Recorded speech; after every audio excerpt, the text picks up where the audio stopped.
இன்னைக்கு ஃபாதர்ஸ் டே. அப்பாவுக்கு பெரிய கிஃப்ட் எல்லாம் தரணும்னு தேவையில்லை. ஒரு கால் போதும், ஒரு போதும், ஒரு வார்த்தை போதும்.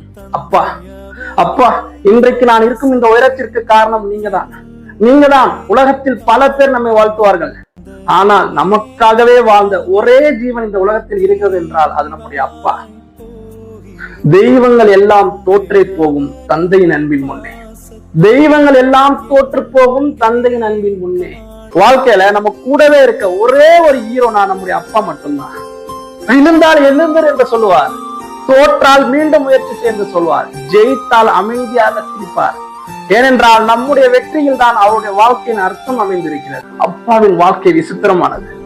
அப்பாவின் வாழ்க்கை விசித்திரமானது. அவருடைய கஷ்டத்தை யாரும் பார்க்க மாட்டார்கள், அவருடைய கண்ணீரை யாரும் பார்க்க மாட்டார்கள், அவருடைய பயத்தை யாரும் பார்க்க மாட்டார்கள்.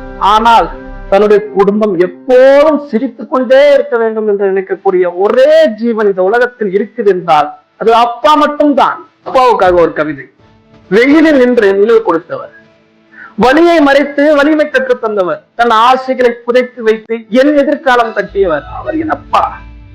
கண்டிப்பிலும் அன்பிருக்கும், கோபத்திலும் அக்கறை இருக்கும், அமைதியிலும் 1000 வார்த்தைகள் இருக்கும்.